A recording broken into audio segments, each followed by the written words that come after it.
그래서 빌라도가 예수님을 데리고 가서 채찍질하게 했습니다. 군인들은 가시나무로 왕관을 만들어 예수님의 머리에 씌우고 자줏빛 옷을 입혔습니다. 그런 다음 그들은 여러 차례 예수님께 와서 유대인의 왕 만세라고 말하며 얼굴을 때렸습니다. 빌라도가 또다시 간저 밖으로 나와서 사람들에게 말했습니다. 자, 내가 예수를 당신들에게 데리고 나오겠소. 내가 그를 고소할 아무런 죄도 발견하지 못한 것을 당신들은 알게 될 것이요. 예수님께서 가시관을 쓰고 자줏빛 옷을 입고 나오시자 빌라도가 유대인들에게 말하였습니다.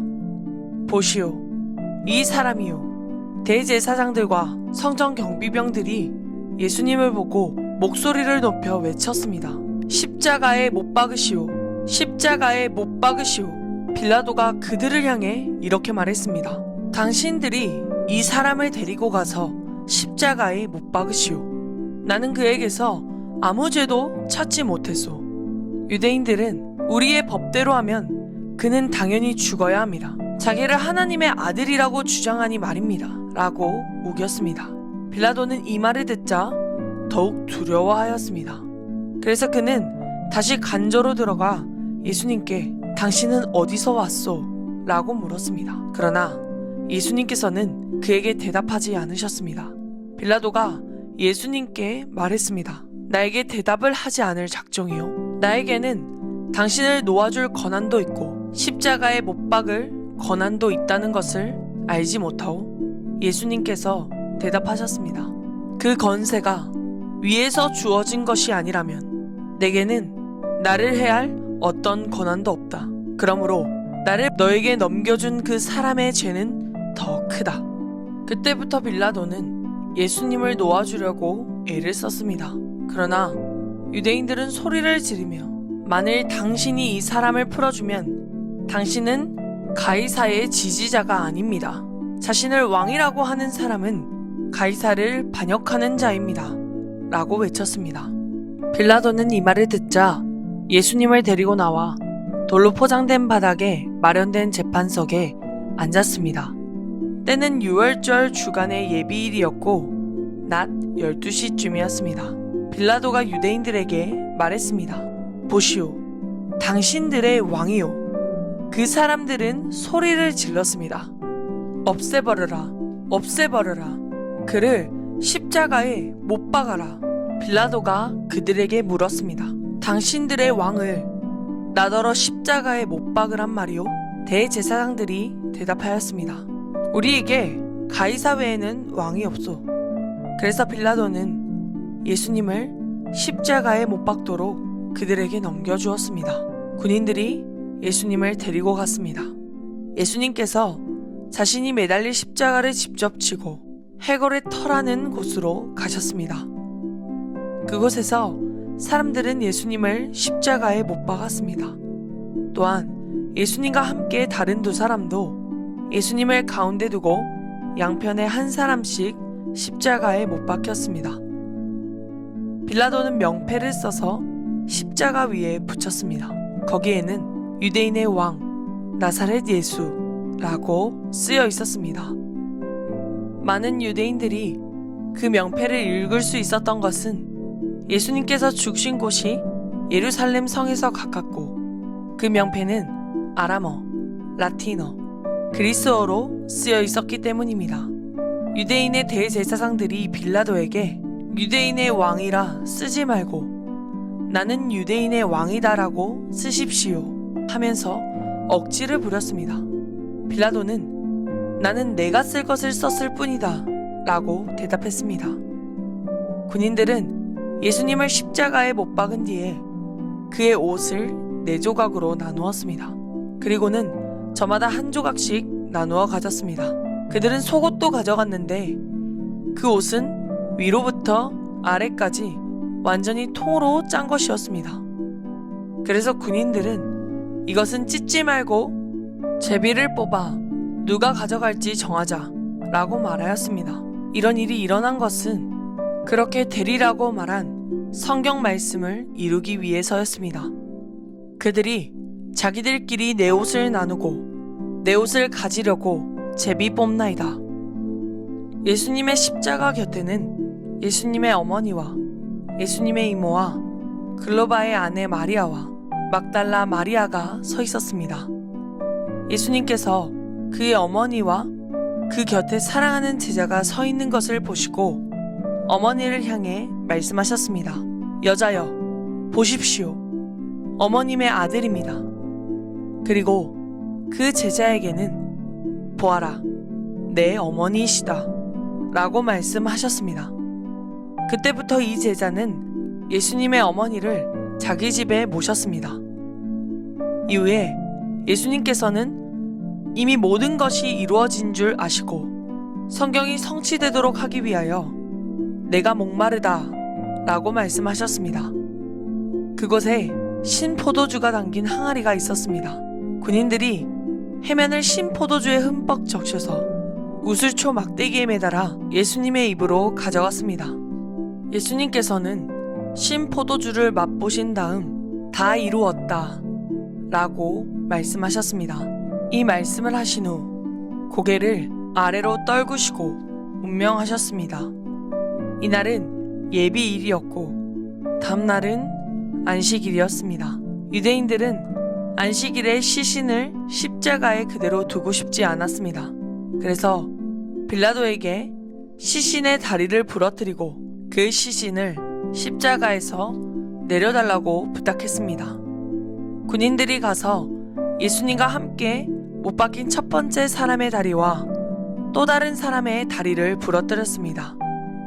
그러나 군인들이 예수님께 갔을 때에 그들은 예수님께서 이미 돌아가신 것을 알고는 그분의 다리를 부러뜨리지 않고 창으로 예수님의 옆구리를 찔렀습니다. 바로 피와 물이 쏟아져 나왔습니다. 이것을 본 사람이 증언한 것이니 그의 증언은 참됩니다. 그는 자기가 진리를 말하고 있다는 것을 알았습니다. 그가 이렇게 말한 것은 여러분들도 믿게 하려는 것입니다. 이런 일이 일어난 것은 그의 뼈가 하나도 부러지지 않을 것이다 라고 쓰여진 성경 말씀을 이루기 위해서입니다. 또 다른 성경에는 그들은 자기들이 찌른 사람을 볼 것이다 라는 말씀이 있습니다. 이 일이 일어난 후 아리마대 사람 요셉이 빌라도에게 예수님의 시신을 가져가겠다고 요청하였습니다. 요셉은 예수님의 제자였지만 유대인들이 두려워 그 사실을 감춰왔습니다. 빌라도가 허락하자 요셉이 와서 예수님의 시신을 가져갔습니다. 니고데모도 요셉과 함께 왔습니다. 니고데모는 일찍이 밤에 예수님을 찾아왔던 사람이었습니다. 그는 몰약과 알로에를 섞어 만든 향료를 약 33kg 정도 가져왔습니다. 이 두 사람은 유대인의 장례 풍습에 따라 예수님의 시신을 가져다가 향료와 함께 고운 배로 쌌습니다. 예수님께서 십자가에 못 박히신 곳에는 동산이 있었습니다. 그 동산에는 아직까지 한 사람도 그 안에 안치한 적이 없는 새 무덤이 있었습니다. 무덤도 가까이 있고 유대인들의 예비일이기도 해서 요셉과 니고데모는 예수님의 시신을 그 무덤에 넣어두었습니다. 안식일 다음날 이른 아침에 막달라 마리아가 무덤으로 갔습니다.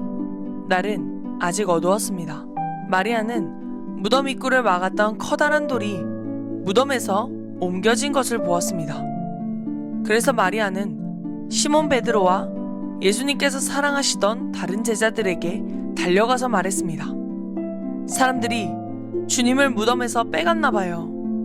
그런데 그들이 주님을 가져다 어디에 두었는지 모르겠어요. 그 말을 들은 베드로와 다른 제자는 무덤 쪽으로 향했습니다. 두 사람 모두 달려갔습니다. 다른 제자가 베드로보다 더 빨리 달려 무덤에 먼저 도착했습니다. 그 제자는 몸을 굽혀 고운 배가 거기에 놓여 있는 것을 보았지만 무덤 안으로는 들어가지 않았습니다.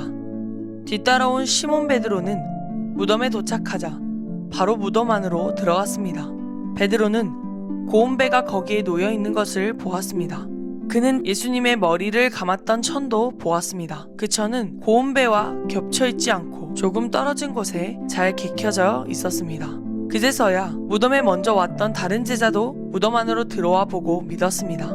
이때까지만 해도 제자들은 예수님께서 죽음에서 살아나야 한다는 성경 말씀을 깨닫지 못했습니다. 그리고서 두 제자는 자기 집으로 돌아갔습니다. 그러나 마리아는 무덤 밖에 서서 울고 있었습니다. 마리아는 울면서 몸을 굽혀 무덤 안을 들여다보았습니다. 마리아는 흰옷 입은 두 천사를 보았습니다. 두 천사는 예수님의 시신이 있던 곳에 앉아 있었습니다. 한 천사는 머리 쪽에, 다른 천사는 발 쪽에 있었습니다. 천사가 마리아에게 물었습니다. 여자여, 왜 울고 있소? 마리아가 대답했습니다. 사람들이 우리 주님을 어디론가 가져갔는데 주님을 어디에 두었는지를 알지 못하겠습니다.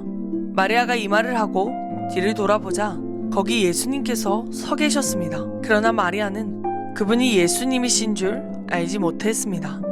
예수님께서 마리아에게 물으셨습니다. 여자여, 왜 울고 있느냐? 누구를 찾고 있느냐? 마리아는 그분이 동산 갈릴리인 줄 생각하고 당신이 그분을 다른 곳으로 옮겨 놓았다면 어디로 옮겨 놓았는지 말씀해 주세요. 그러면 제가 모셔갈게요. 라고 말했습니다. 예수님께서 마리아에게 마리아야 라고 말씀하셨습니다. 마리아는 예수님께 몸을 돌려 아람어로 라보니 라고 외쳤습니다. 예수님께서 마리아에게 말씀하셨습니다. 나를 계속 붙잡고 있지 마라. 내가 아직 아버지께로 올라가지 않았다. 다만 너는 나의 형제들에게 가서 이렇게 말하여라. 나는 내 아버지 곧 너희 아버지 내 하나님 곧 너희 하나님께로 돌아갈 것이다. 막달라 마리아가 제자들에게 가서 내가 주님을 보았어요 라고 말했습니다. 그리고 예수님께서 자기에게 하신 말씀을 전하였습니다. 같은 날 저녁에 제자들이 함께 모여 있었습니다. 제자들은 유대인들이 두려워 문을 꼭 잠갔습니다. 그곳에 예수님께서 오셔서 그들 가운데 서서 말씀하셨습니다. 너희에게 평강이 있을지어다. 이 말씀을 하시고는 제자들에게 손과 옆구리를 보이셨습니다. 제자들은 주님을 보자 무척 기뻐했습니다. 다시 예수님께서는 너희에게 평강이 있을지어다. 아버지께서 나를 보내신 것 같이 나도 너희를 보낸다. 라고 말씀하셨습니다. 이 말씀을 하시고 그들을 향해 숨을 내쉬며 말씀하셨습니다. 성령을 받아라. 너희가 누구의 죄든지 용서하면 그 죄는 사함을 받을 것이다. 너희가 누구의 죄든지 용서하지 않으면 그 죄는 사함을 받지 못할 것이다. 12제자 중에서 디두모라는 별명을 가진 도마는 예수님께서 오셨을 때 다른 제자들이 있던 그 자리에 없었습니다. 그래서 다른 제자들이 도마에게 우리가 주님을 보았다 라고 말했습니다. 그러자 도마는 내가 직접 예수님 손에 있는 못자국을 보고 내 손가락을 그분의 못 박힌 곳에 찔러보고 내 손을 그의 옆구리에 넣어보기 전에는 못 믿겠다고 말했습니다. 일주일 뒤에 예수님의 제자들이 다시 그 집에 있었습니다. 이번에는 도마도 그들과 함께 있었습니다. 이때도 문은 잠겨 있었습니다. 예수님께서는 안으로 들어오셔서 그들 가운데 서서 말씀하셨습니다. 너희에게 평강이 있을지어다. 그리고 도마에게 말씀하셨습니다. 내 손가락을 여기에 찔러보아라. 내 손을 보아라. 내 손을 내밀어 내 옆구리에 넣어보아라. 그리고 믿지 않는 자가 되지 말고 믿는 자가 되어라. 도마는 예수님께 나의 주님, 나의 하나님이라고 외쳤습니다. 예수님께서 도마에게 말씀하셨습니다. 너는 나를 보았기 때문에 믿느냐? 나를 보지 않고 믿는 사람들은 복이 있다. 예수님께서 제자들이 있는 곳에 이 책에 기록되지 않은 다른 표적도 많이 행하셨습니다. 그런데도 이 책에 있는 표적들을 기록한 것은 여러분들로 하여금 예수님께서 하나님의 아들 그리스도이심을 믿게 하고 그분의 이름을 믿음으로써 생명을 얻게 하기 위해서입니다. 이 일이 일어난 후 예수님께서 디베라 호수에서 제자들에게 다시 자신을 나타내셨습니다. 시몬 베드로, 디두모라는 별명을 가진 도마, 갈릴리 가나 사람 나다나엘, 세베대의 두 아들, 그리고 다른 두 제자가 함께 있었습니다. 시몬 베드로가 다른 제자들에게 나는 물고기를 잡으러 간다라고 말했습니다. 다른 제자들이 우리도 너와 함께 가겠다라고 말했습니다. 그래서 그들은 밖으로 나가서 배에 올라탔습니다. 그러나 그날 밤에는 한 마리도 잡지 못했습니다. 다음날 아침 일찍 예수님께서 호숫가에 서 계셨습니다. 그러나 제자들은 그분이 예수님이신 줄 알지 못하였습니다. 예수님께서 그들에게 말씀하셨습니다. 친구들이여, 한 마리도 못 잡았느냐? 제자들이 대답했습니다. 네, 한 마리도 잡지 못했습니다. 예수님께서 말씀하셨습니다. 그물을 배 오른편에 던져라. 그러면 고기를 잡을 것이다. 그들은 시키는 대로 했습니다. 그러자 고기가 너무 많아 그물을 배 안으로 끌어올릴 수가 없었습니다. 예수님께서 사랑하시던 제자가 베드로에게 말했습니다. 주님이시다. 베드로는 주님이시다라는 말을 듣자마자 벗고 있던 겉옷을 몸에 두르고는 물로 뛰어들었습니다. 다른 제자들은 고기가 가득한 그물을 당기며 배를 저어 호숫가에 댔습니다. 그들은 호숫가로부터 약 90m 정도 떨어진 그리 멀지 않은 곳에 있었기 때문입니다. 제자들이 호숫가에 닿아 땅에 내리니 숯불이 피어져 있는 것이 보였습니다. 불 위에는 생선이 놓여 있었고 빵도 있었습니다. 그때 예수님께서 너희가 방금 전에 잡은 생선을 가지고 오너라 하고 말씀하셨습니다. 시몬 베드로가 배에 올라가 그물을 호숫가로 끌어당겼습니다. 그물은 큰 물고기로 가득했습니다. 153마리나 되었습니다. 고기가 그렇게 많았는데도 그물은 찢어지지 않았습니다. 예수님께서 그들에게 와서 아침 식사를 하여라 하고 말씀하셨지만 제자들은 그분이 주님이신 줄 알았기 때문에 제자들 중에 감히 당신은 누구십니까? 라고 묻는 사람이 없었습니다. 예수님께서는 가셔서 빵을 가져다가 제자들에게 주셨고 생선도 주셨습니다.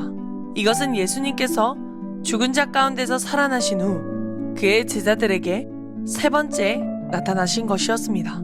그들이 식사를 다 마쳤을 때 예수님께서 시몬 베드로에게 말씀하셨습니다. 요한의 아들 시몬아, 내가 이 모든 사람들보다 나를 더 사랑하느냐? 베드로가 대답했습니다.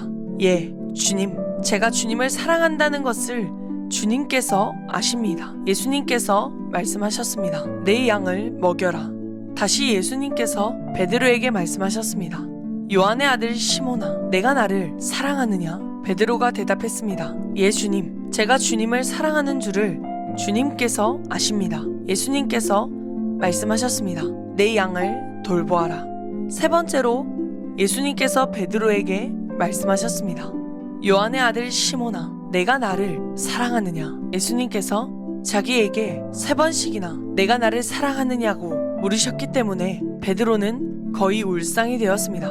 그리고는 예수님께 대답했습니다. 주님, 주님께서는 모든 것을 아십니다. 제가 주님을 사랑하는 것도 주님께서는 알고 계십니다. 예수님께서 베드로에게 말씀하셨습니다. 내 양을 먹여라.